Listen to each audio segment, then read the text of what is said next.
છું મધર શેખ અને આપ જોઈ રહ્યા છો A12 ન્યૂઝ। મિત્રો, આપ જાણતા હશો જગદીશભાઈ સોની ગુજરાતી પિક્ચરના ડાયરેક્ટર અને પ્રોડ્યુસર પણ રહી ચૂક્યા છે અને એમણે ઘણી બધી ગુજરાતી ફિલ્મો બનાવી છે। એની અંદર એમની જે વાર્તા હોય છે એ આજની ફિલ્મો કરતાં કંઈ હટીને હોય છે અને સમાજને કંઈક સંદેશ પહોંચાડનારી હોય છે। એ જ રીતે આ શુક્રવારે એમની એક ફિલ્મ રિલીઝ થઈ રહી છે ગુંજ। એ ગુંજની વાર્તા પણ સરસ છે અને એ ગુંજ પિક્ચરને પ્રોડ્યુસ કર્યું છે પરાગભાઈ પંડ્યાએ। પરાગભાઈ પંડ્યાએ એ પિક્ચરમાં લીડ રોલ તો કર્યું છે, સાથે સાથે એમણે ઘણી બધી પિક્ચરોમાં કામ પણ કર્યું છે અને 3 પિક્ચરને એમણે પ્રોડ્યુસ પણ કરી છે। તો આજે આપણે પરાગભાઈ પંડ્યાની મુલાકાત કરીશું અને જાણીશું કે આ ગુંજ પિક્ચરની વાર્તા કેવી છે, આનો વિચાર એમના મનમાં કઈ રીતે આવ્યો। તો પરાગભાઈ, આપનું સ્વાગત છે। આભાર મિત્રો। પરાગભાઈ, સૌથી પહેલો આપણો પ્રશ્ન એ કરું કે ગુંજ પિક્ચર જે આપણે બનાવી છે એ પિક્ચરનો કોન્સેપ્ટ શું છે? જી મિત્રો, એવું કહી શકાય કે આ મૂવી જે છે એ મારી ઓટોબાયોગ્રાફી છે। હું પોતે રિટાયર્ડ મેનેજિંગ ડિરેક્ટર છું અને આ સોસાયટી માટે, આ સમાજ માટે, બીજા બધા મિત્રો માટે, આપણા પોતાના કુટુંબ માટે, બધા માટે મેં ખાસું સ્ટ્રગલ કરીને મહેનત કરી છે। ત્યારે હું આ લેવલ પર પહોંચ્યો હતો। પણ રિટાયર થયા પછી મેં એક વસ્તુ જોઈ કે જે લોકોને આપણે આટલી બધી મદદ કરી હતી અને જેના માટે આપણે આટલી બધી મહેનત કરી, એ બધા એકવાર આપણે જ્યારે મિનિસ્ટર વિધાઉટ પોર્ટફોલિયો થઈ ગયા ને, ત્યાર પછી એ લોકો આપણી અવગણના કરવાની શરૂ કરી। એટલે મને થયું કે સાલું આ સિનિયર સિટીઝનોને સમાજ રિજેક્શન કેમ કરે છે? સિનિયર સિટીઝનની લાઈફ તો ખરેખર રિટાયર થયા પછી જ શરૂ થાય છે, કારણ કે ત્યાં સુધી તો એ બીજા માટે સ્ટ્રગલ કરતો હોય છે, જેમ મેં કર્યું।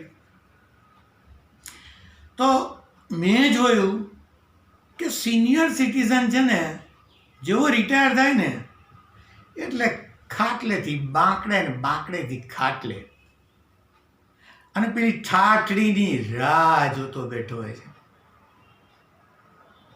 તો એવું શું કામ? હવે તો એને જીવવાના દિવસો શરૂ થાય છે।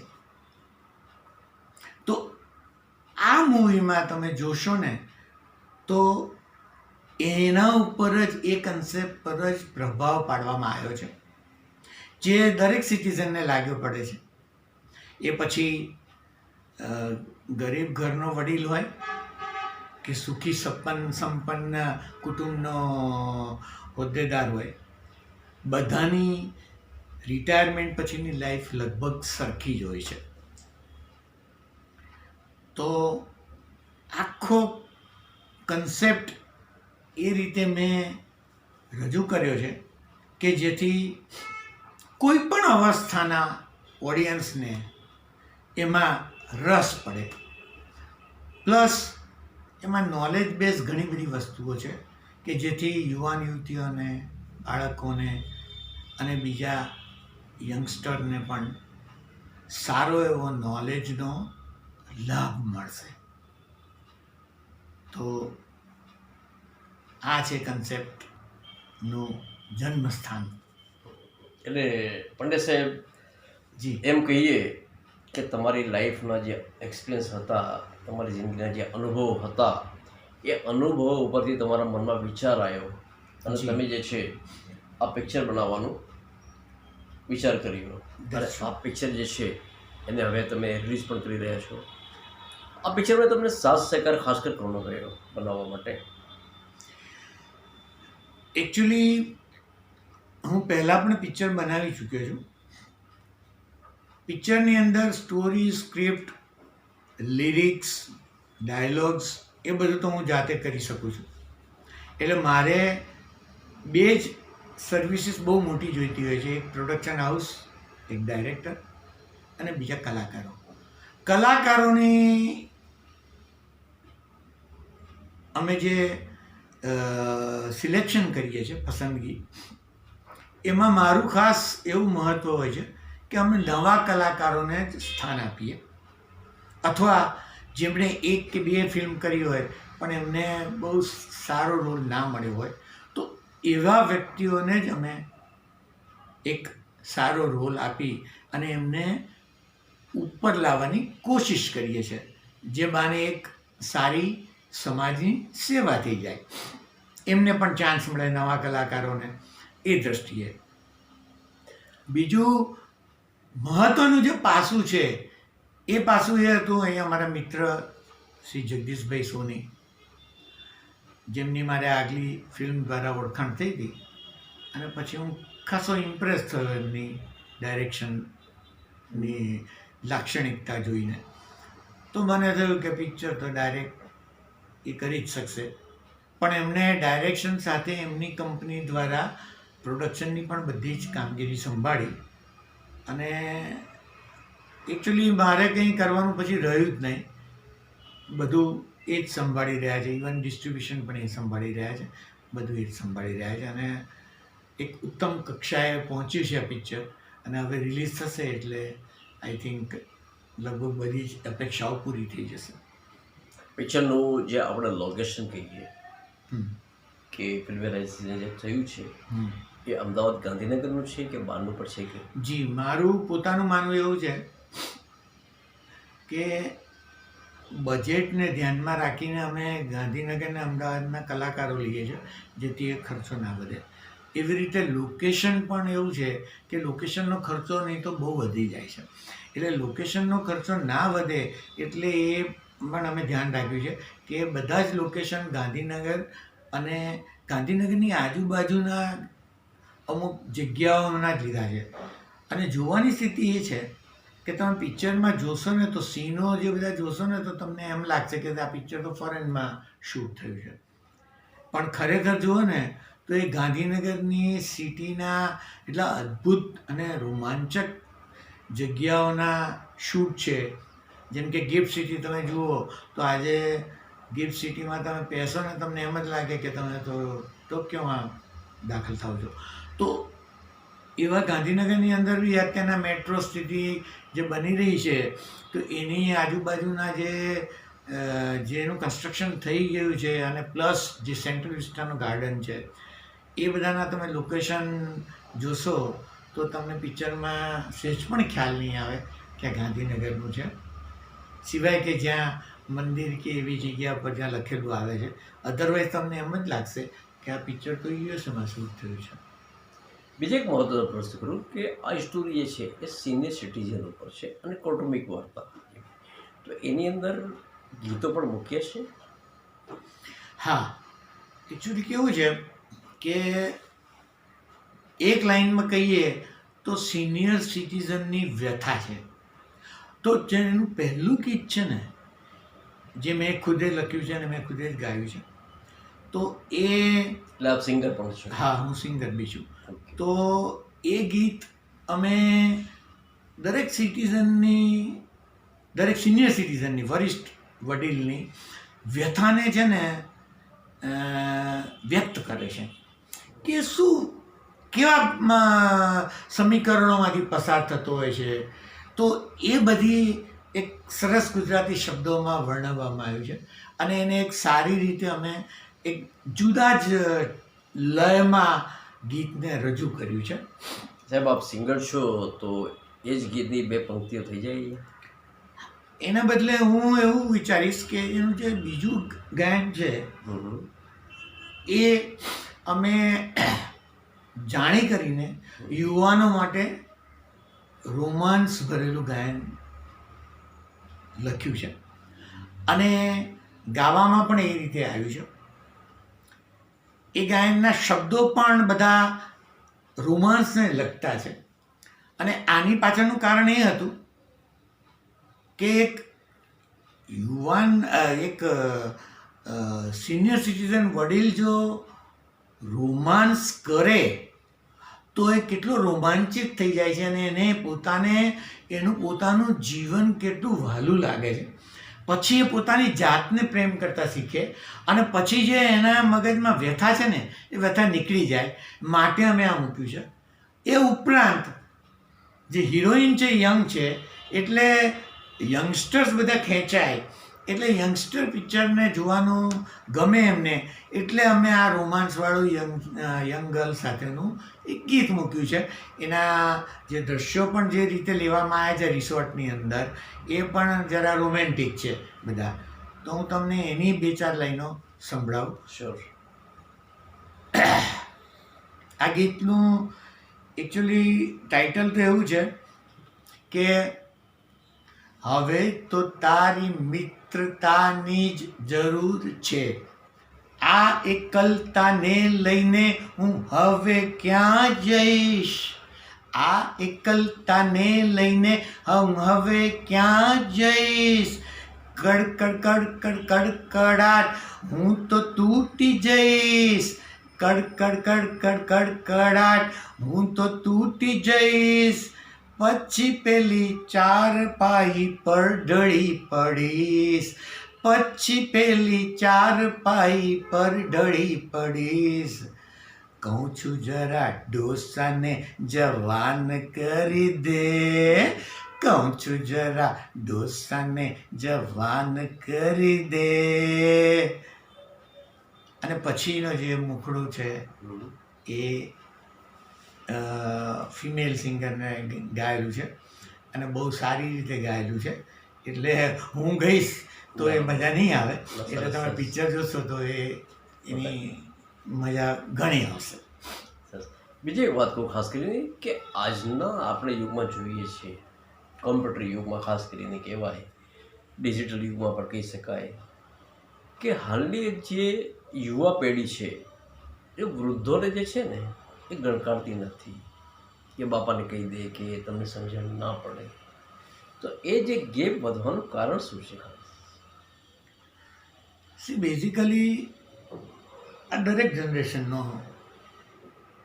પોઈન્ટ છે અને જનરેશન ગેપ હંમેશા આવે જ છે જીવનમાં. મહત્વનું એ નથી, પણ મહત્વનું એ છે કે આજના યુવક અને યુવતીઓને અમે ગેરમાર્ગે જતા જોઈ રહ્યા છીએ. હવે પહેલાં એટલું બધું નહોતું, કારણ કે પહેલાં કુટુંબો બધા સાથે રહેતા હતા. હવે છે ને જે વેસ્ટર્ન કલ્ચર અહીંયા આવી ગયું છે ને એને લીધે છે ને છોકરા છોકરીઓ લગ્ન કરીને જુદા થવા માંડે છે.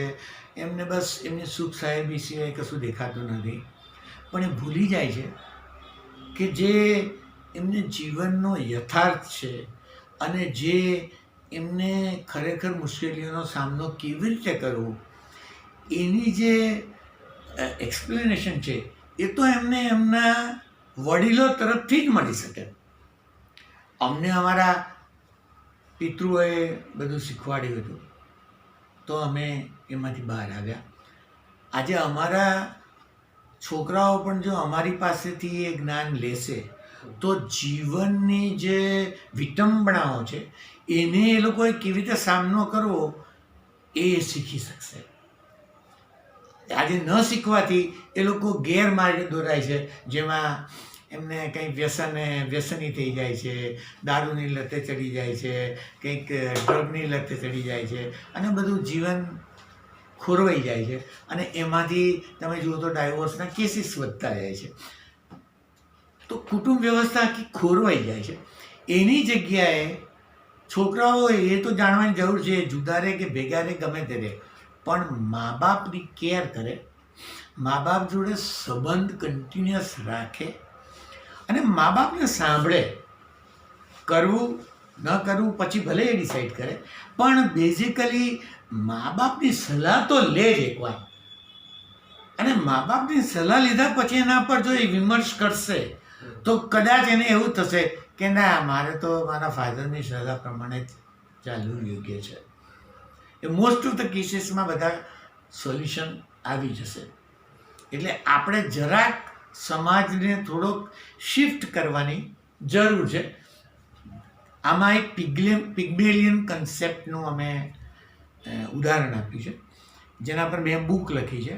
આમ તો હું ઓલરેડી એઝ એ લેખક ગોલ્ડન બુક એવોર્ડ લઈ ચૂક્યો છું દુબઈમાં, અને મેં લગભગ 15 બુકો પ્રોડ્યુસ બી કરી છે, પણ પબ્લિશ કરી છે. પણ બેઝિકલી આ પિગ્મેલિયન જે બુક મેં પબ્લિશ કરી હતી, એ પિગ્મેલિયમ એકચ્યુઅલી ગ્રીક મિથ છે. એ ગ્રીક મિથમાં એવું હોય છે કે એક સ્કલ્પ્ટર એક સ્ત્રીની પ્રતિમા બનાવે છે, અને પ્રતિમા એટલી સુંદર બને છે કે ધીમે ધીમે ધીમે એ પ્રતિમાના લવમાં પડે છે, અને લવની જે લેવલ છે ધીમે ધીમે ધીમે ધીમે વધતા એટલું બધું વધી જાય છે કે પ્રતિમામાં જીવ એન્ટર થાય છે, અને પ્રતિમામાંથી ખરેખર એક સ્ત્રી, સુંદર સ્ત્રી ઊભી થાય છે. તો આ એક ગ્રીક મિથ છે, પણ બેઝિકલી કહેવાનું એ છે કે જો તમારું એક્સપેક્ટેશન અમુક માણસો પાસે એવું હોય તો એ એક્સપેક્ટેશનના એ લેવલમાં એ ધીમે ધીમે એટલું બધું પ્રોગ્રેસ કરી શકે છે. એ પિગ્મેલિયન કન્સેપ્ટ છે. તો જો છોકરાઓ પાસે તો પેરેન્ટ્સનું એક્સપેક્ટેશન હોય જ છે. આજે આ કન્સેપ્ટ છે ને સ્કૂલોમાં હવે લાગુ પડવાનો શરૂ થયો છે. સ્કૂલોમાં ટીચર્સ એમના છોકરાઓ પ્રત્યે પણ આ પિગ્મેલિયન કન્સેપ્ટના આધારે એક્સપેક્ટેશન વધારે રાખે છે અને બતાવે છે. તો હવે છોકરાઓના રિઝલ્ટ બહુ સારા આવી રહ્યા છે. એ તો આપણે બી જોઈ રહ્યા છીએ કે દરેક છોકરાઓ બહુ જે કળામાં ભાગ લે છે, આપણે ટીવી પર બી જોઈએ છે, એ ડાન્સ હોય કે ગાયન હોય, ગમે તે હોય, નાના નાના છોકરાઓ જબરજસ્ત કામ કરી રહ્યા છે. તો એનું રીઝન આ એક વસ્તુ પૂછું આપને કે આપ આજે પિક્ચરનું જે નામ રાખ્યું છે ગૂંચ, એ ગૂંચ પાછળનો ખાસ ધ્યેય શું છે? એકચ્યુઅલી કેવું છે કે જે સિનિયર સિટીઝન એકદમ વ્યથા અનુભવે છે અને પછી રિએક્શનને લીધે એ બહાર નીકળે છે કે હવે મારે રસ્તો મારે જાતે જ શોધવો પડશે, હવે મને કોઈ મદદ કરે એવું છે નહીં. એટલે એ પોતાની મેળે નીકળે છે અને ત્યાં એને એમ થાય છે, જ્યાં હોટલમાં પ્રવેશે છે એની જે વેઇટ્રેસ જોડે વાત કરે છે તો એને એવું લાગે છે કે આ વેઇટ્રેસ જરાક એકલવાયું જીવન જીવે છે અને એને પ્રોબ્લેમ છે, તો કદાચ હું એને મદદ કરું તો એને પ્રોબ્લેમમાંથી બહાર આવી શકે. તો એની જોડે થોડીક મૈત્રી વિકસાવે છે. એમાં એને નોલેજ બેઝ આપે છે, જે એક ફાધર એના પુત્રીઓને કે પુત્રીને આપે એવી જાતનું. એટલે છોકરી એના તરફ થોડી એટ્રેક્ટ થાય છે અને એ બંને વચ્ચે મૈત્રી સારી જામે છે. અને એ મૈત્રીને લીધે ઘરમાં લોકોને એવું લાગે છે કે હવે અમને આ ઘરના વ્યક્તિઓની જરૂર નથી એવું લાગે છે કેમ અમને. એટલે એ લોકોને ડાઉટ પડે છે અને એ લોકો શોધી કાઢે છે. તો એ લોકોને ખબર પડે છે કે આમને તો એક ગર્લફ્રેન્ડ છે. એટલે એ લોકો બધાને ગૂંચ પડે છે કે સાલું આ ઉંમરે દાદાને ગર્લફ્રેન્ડ. હવે દાદા તો બહુ ડિસન્ટ રોમાન્સમાં બિલીવ કરનારા હોય છે. પ્લસ એમનો મુદ્દો તો બેઝિકલી એ સ્ત્રીને સમાજમાં સેલ્ફ સફિશિયન્ટ બનાવવાનો જ હોય છે અને એમાં એ ઘણા આગળ વધે છે અને સ્ત્રી પણ ઘણું બધું શીખે છે. એટલે એ કોન્ફિડન્ટ થાય છે કે હવે હું ગમે તેનો સામનો કરી શકું. પછી એને ધીમે ધીમે સ્ત્રીને સમજાય છે કે દાદાના જીવનની ગૂંચ તો આ છે. એટલે એમાંથી એ નીકળવાનું ટ્રાય કરતી હોય છે. ત્યાં ઘરની એક વ્યક્તિ એને મળે છે તો એ બે જણા વચ્ચે પછી ભાઈબંધી થાય છે અને એ બંનેની આપલે જે થાય છે સંવાદની, એમાં એ લોકોને એવું થાય છે કે આ સોલ્યુશન તો દાદાને આપણે હૂંફ આપવાનું છે. એટલે એ લોકો હૂંફ આપવાનું શરૂ કરે છે. એટલે પેલી બાજુ અંકલને એમ થાય છે કે સારું અત્યાર સુધી મને કોઈ આટલી બધી હૂંફ નહોતી મળતી ને એકદમ જ કેમ આટલો બધો ચેન્જ આવી ગયો. એટલે એ તપાસ કરે છે. એને થાય છે કે સાલી આ તો ગૂંચ આટલી બધી મેં જીવનમાં ઉકેલી, આ સિમ્પલ ગૂંચ કેમ નથી ઉકેલી શકતો. અને એ કેવી રીતે એને ઉકેલે છે દીકરાની વહુ એ ગૂંચને, એ માટે તમારે આ પિક્ચર જોવું પડે. પટેલ સાહેબ એક વાત કહું ખાસ કરીને કે આપની જે એજ છે એ એજમાં મોટા ભાગે જે લોકો છે સિનિયર સિટીઝન, જે એનર્જી છે એ આપણે ક્યાંથી મેળવી? બેઝિકલી હું એમ કહીશ કે એકચ્યુઅલી કેવું છે કે I wanted no regret death. એટલે મને એક વસ્તુ બહુ ક્લિયર હતું કે હું મરી જાઉં ત્યારે મને કોઈ રિગ્રેટ ના હોવું જોઈએ કે સાલું મેં આ ખાધું નહોતું, સાલું મેં આ કર્યું નહોતું, મને સંગીત શીખવું તું ના શીખાયું, મને ગાવું તું ના ગાયું. એટલે મેં એકચ્યુઅલી બધા સિનિયર સિટીઝનોને સલાહ આપી છે કે ભાઈ ઠાઠડીની રાહ જોવાની જરૂર નથી. હવે તમારે તમારા માટે જીવવાનો વખત આવ્યો છે, માટે તમે હવે તમારા માટે જ જીવો. તમે ભેગા કરેલા પૈસા તમારા ખાલી છોકરાઓને વેચી દેવા માટે નથી.